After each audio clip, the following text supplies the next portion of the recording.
Hello everyone. OS के बारे में अपन चर्चा कर रहे थे। ये क्लास नंबर तीसरी है।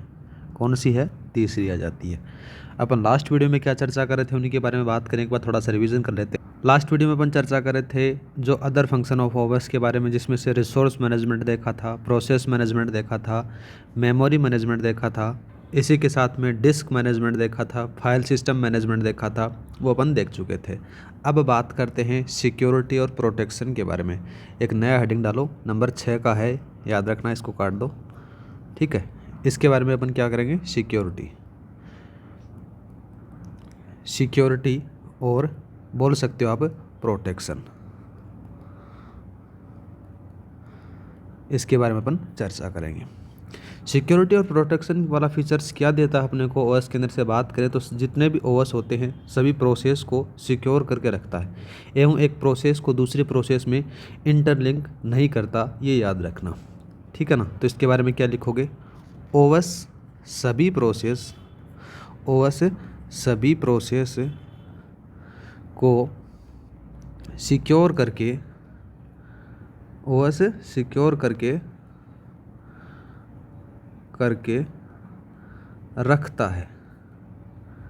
एवं एक प्रोसेस को दूसरी प्रोसेस से क्या नहीं करता? याद रखना, इंटरलिंक नहीं करता, ठीक है ना। क्या नहीं करता? इंटरलिंक नहीं करता है, ठीक है। इसी के साथ में बात करें तो ओएस पासवर्ड प्रोवाइड कराता है, जिसके कारण क्या है, ऑथराइज यूज़र ही ओएस का एक्सेस कर सकता है। जैसे आप कोई विंडो के पासवर्ड लगाते हो तो उसके अंदर से आपको एक ऑथराइज एक्सेस मिल गया, जिसके पास में पासवर्ड होगा वो उस विंडो को खोल पाएगा।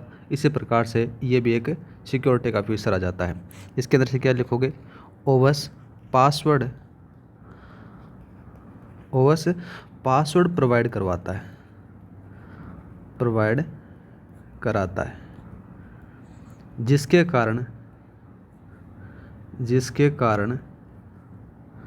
ऑथराइज क्या कराता है? ऑथराइज यूज़र ही ओएस को क्या कर पाते हैं? एक्सेस कर पाते हैं गाइस, एक्सेस कर सकता है। अनऑथराइज यूज़र उसको एक्सेस नहीं कर सकता। अब बात करते हैं गाइस टाइप ऑफ ओएस के बारे में। 6 फंक्शन थे, 6 फंक्शन मैंने कंप्लीट करवा दिए। 6 वाला ये था। अब आता है टाइप ऑफ ओएस लिखो आप यहाँ पर। क्या करेंगे अपन? कितने टाइप का ओएस होता है? वैसे तो बहुत सारे टाइप का ओएस होता है, उन सारी चीज़ों के बारे में अपन बात नहीं करेंगे। जो मेन एग्जाम ओरिएंटेड हैं उन्हीं के बारे में अपन बात करने वाले हैं। अब कौन कौन से टाइप होते हैं उन सारों के बारे में बात करेंगे। पहला लिखो गाइज, सबसे पुराना नाम आता है बैच ओएस। इसी के साथ में थोड़ा सा और हुआ इम्प्रूवमेंट तो आ जाता है मल्टी प्रोग्रामिंग, ठीक है guys. Multi programming OS. Third वाला बात करते हैं गाइज, एक आ जाता है मल्टीटास्किंग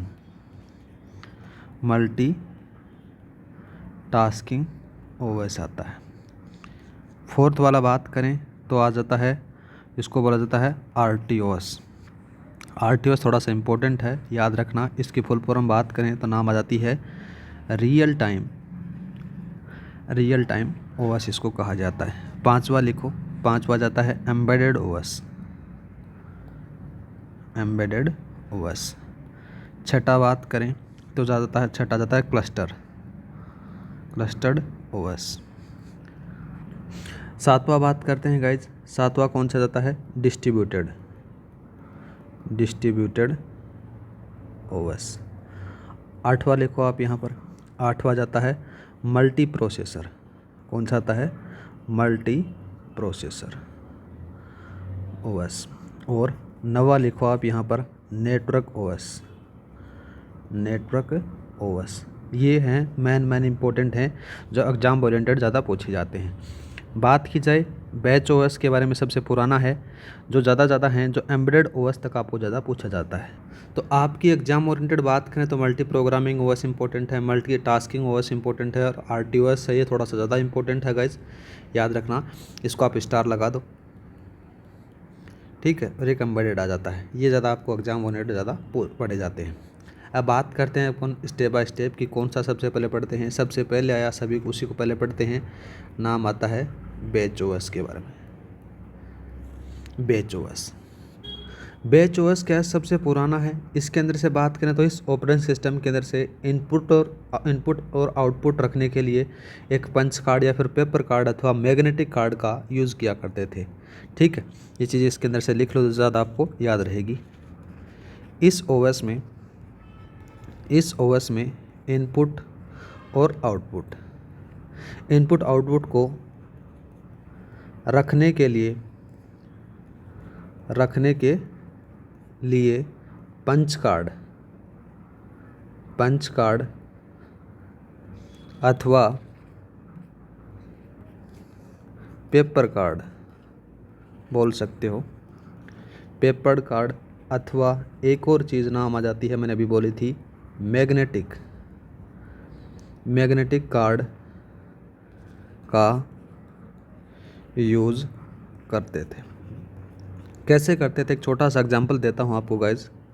पहले के ज़माने में ये आपके पास में एक सिस्टम रहा, ये सिस्टम रहा, ठीक है, 2 सिस्टम रह गए। अब इसके पास में एक यूज़र आता है एक्स, इसको एडिशन का प्रोग्राम बनाना है, तो वो यहाँ पर डाल देता था। जब तक ये ट्रे फुल नहीं हो जाती तब तक उस पर उसका प्रोसेस नहीं कर सकता। जैसे एक और है वाई, इसमें से सब्ट्रैक्ट का जो प्रोग्राम बनाना है तो इसको यहाँ पर डाल दिया जाता था। जब तक ये ट्रे नीचे वाली भरेगी नहीं ना, तब तक ये चलेगा नहीं। इस प्रकार से काम करता था।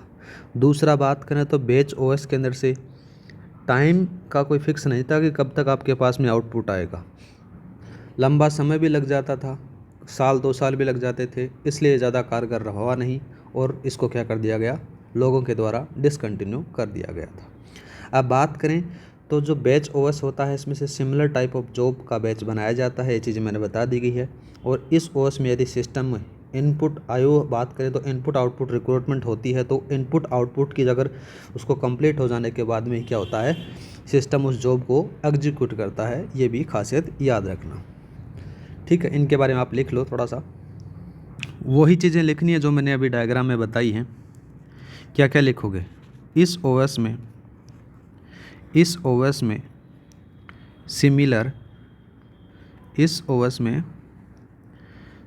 सिमिलर टाइप ऑफ जॉब का क्या बनाते थे, बैच बनाया जाता था, बैच बनाया जाता था। और बात करें तो इस ओएस में यदि सिस्टम को input output recruitment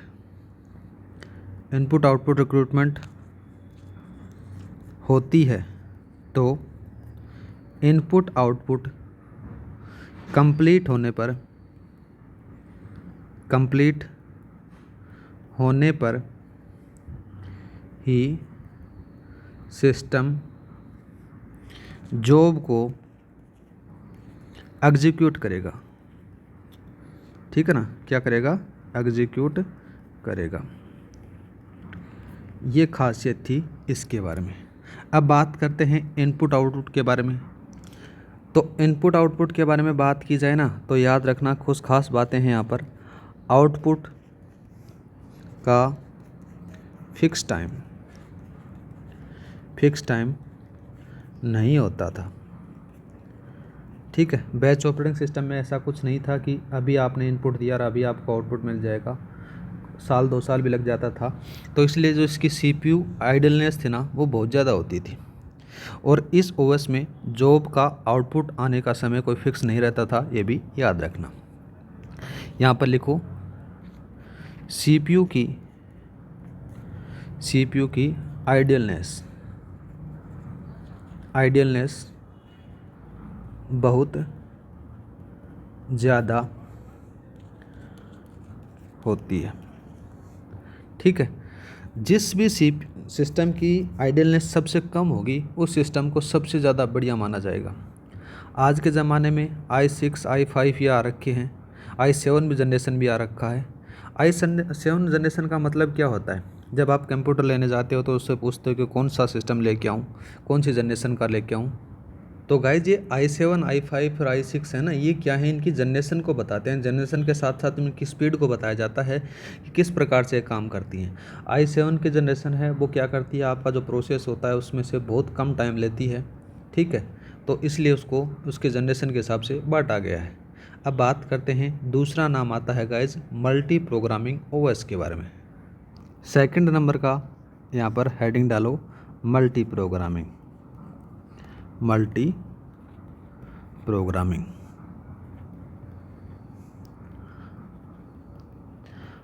programming OS के बारे में बात करेंगे अपन। एक छोटा सा एग्जांपल देखते हैं। एक ये टीचर है, इस टीचर के पास में ये 3-4 स्टूडेंट आ गए कोई भी प्रॉब्लम को लेकर, जिसमें से S1 S2 S3 S4 आ गए। अब क्या होता है, ये प्रोग्राम तो लेके आ गए, प्रोग्राम लेने के बाद में इन टीचर के पास आते हैं, टीचर क्या के पास में जाते हैं कि हमें एक सवाल बताओ। अब इसकी प्रॉब्लम अलग है, इसकी अलग है, इसकी अलग है, इसकी अलग है, तो ऐसा तो है नहीं कि वो एक साथ इन सभी को बता देगा, नहीं बताएगा ना। पहले S1 की प्रॉब्लम लेगा, फिर S1 रेस्ट लेगा, फिर S2 की बताएगा, फिर S3 की बताएगा, S4 को बताएगा, इस प्रकार से बताता है। ऐसे ही प्रोसेस पर काम करता है मल्टी प्रोग्रामिंग ओएस। लेकिन मल्टी प्रोग्रामिंग ओएस के अंदर से जो टाइम होता है ना, उनका बीच का गैप, इन दोनों के जो बीच का गैप होता है वो नए के बराबर आपको देखने को मिल जाता है। और बात की जाए तो मल्टी प्रोग्रामिंग ओएस में सीपीयू होता है ना, वो मल्टी प्रोसेस में एक से ज़्यादा प्रोसेस को एक समय पर एग्जीक्यूट करता है, ये भी याद रखना। और एग्जीक्यूट करने के बाद में दूसरी प्रोसेस को क्या करता है, एग्जीक्यूट करता है। ऐसे ही काम करता है मल्टी प्रोग्रामिंग ओएस। एक छोटा सा और डायग्राम बताता हूँ। ये आपके पास में सीपीयू आया, सीपीयू के पास में आ जाता है तो सबसे पहले एक प्रॉब्लम ये आ गई P1 P2 P3 और P4। अब क्या करता है, ये प्रॉब्लम इसके पास में आती हैं, ये चली जाती हैं, ये इसके पास चली जाती हैं। अब ऐसा तो है नहीं कि सीपीयू इन सारी प्रॉब्लमों को एक साथ सॉल्यूशन कर देता है, नहीं करता ना। सबसे पहले क्या करेगा, P1 को टाइम दिया, P1 पर काम किया। इसका जैसे इसमें बात करें कि इसको 2 सेकंड का समय दे दिया गया, 2 सेकंड का जैसे समय दिया सीपीयू ने, और 2 सेकंड बाद में इसको क्या कर दिया, बाहर कर दिया, जैसे बाहर चली जाती है। फिर P2 का नंबर लेता है, फिर P2 को भी 2 सेकंड का समय देता है, फिर P3 को देता है, P4 को देता है। इस प्रकार से काम होता है। इनके बारे में बात करें, डेफिनेशन के अंदर से क्या क्या लिखोगे वो लिखते हैं अपन। यहाँ पर लिखो MS बोले तो क्या लिखोगे, MP लिखो। यहाँ पर MP बोले तो मल्टी प्रोग्रामिंग ओएस। MPOS में CPU, MP बोले तो मल्टी प्रोग्रामिंग ओएस में CPU मल्टीपल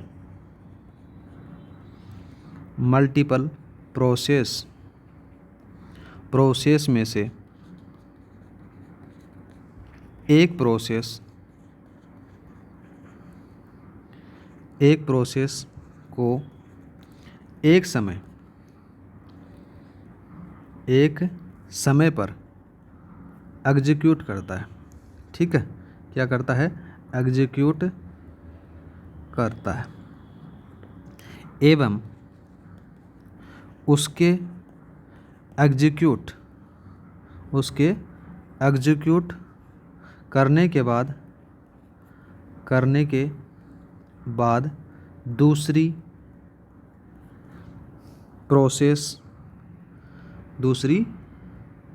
प्रोसेस को एग्जीक्यूट करता है। ये चीज़ें मैंने अभी डायग्राम में बताई, आपको देखा होगा आपने किस प्रकार से काम करता है।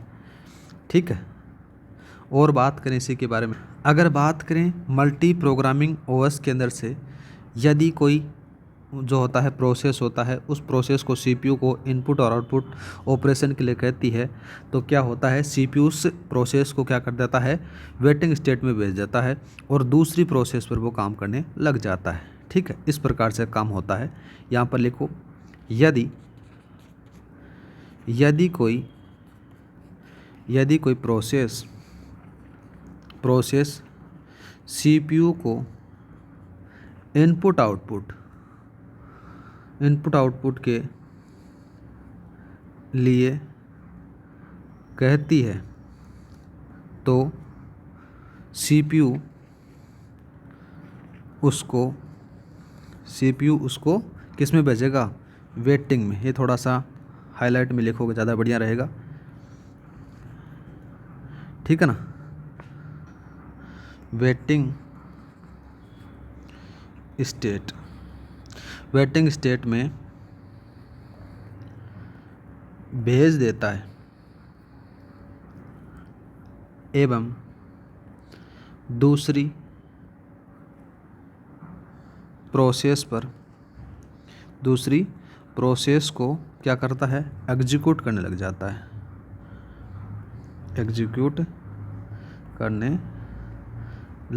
है, ठीक है गाइस। दूसरा बात करते हैं, नाम लिखो मल्टीटास्किंग का।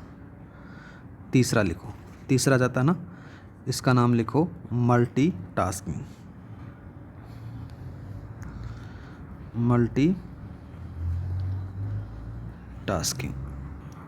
मल्टीटास्किंग ओएस के बारे में नाम से ही पता चल रहा है कि मल्टीटास्किंग मतलब बहुत सारे काम एक साथ होगा। मल्टी प्रोग्रामिंग में कुछ लॉजिकल एग्जीक्यूशन, तो इसके अंदर से लिखो कि मल्टीटास्किंग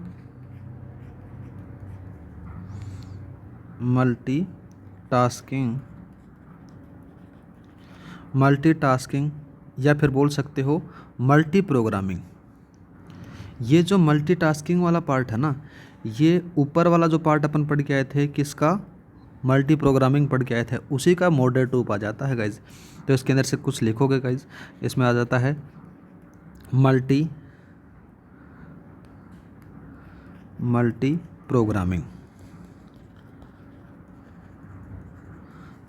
प्रोग्रामिंग में कुछ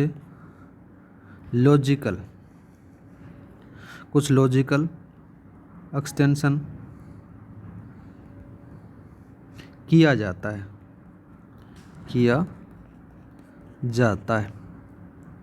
जिसे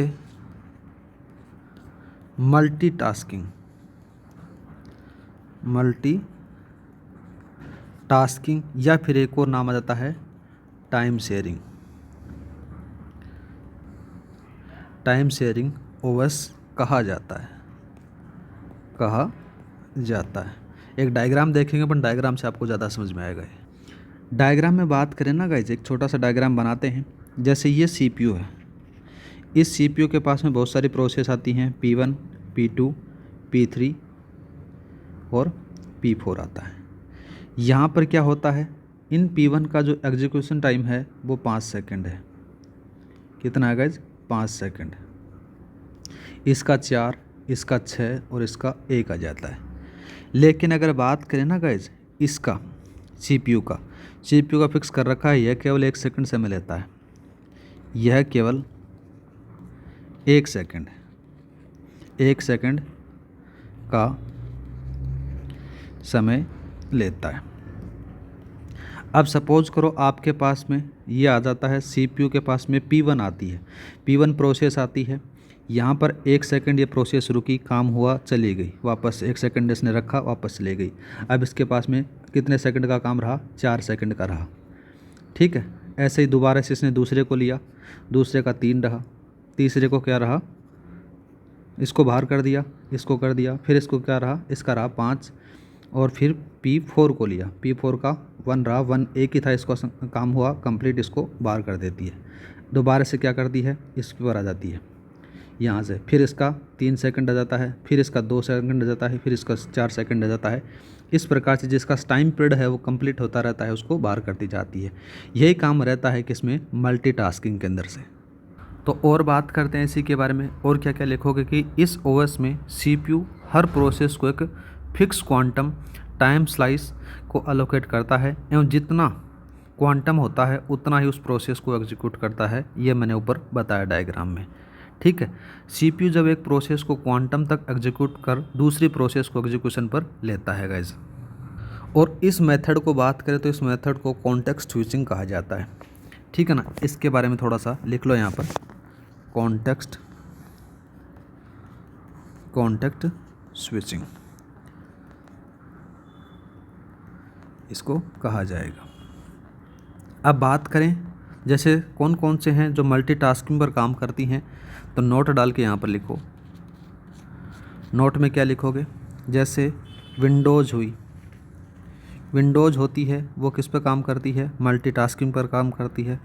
लिनक्स बात करें, लिनक्स के साथ में iOS यूनिक्स आ जाता है, ठीक है। और एक और लिखो एंड्रॉयड आ जाता है। एंड्रॉयड भी क्या करता है, मल्टीटास्किंग का काम करता है। इसी के साथ में मैक्स ओएस होता है, वो भी काम करता है मल्टीटास्किंग पर ही। ये सारे के सारे क्या करते हैं, मल्टीटास्किंग पर काम करते हैं गाइज। आज के लिए इतना ही, मिलते हैं नेक्स्ट क्लास में। क्लास अच्छी लगी हो तो लाइक और सब्सक्राइब करना ज़रूर, जिससे मेरे को थोड़ा सा मोटिवेशन मिले। ऐसे ही आपको क्लास कंटिन्यू मिलती रहेंगी। आज के लिए इतना ही, जय हिंद जय भारत।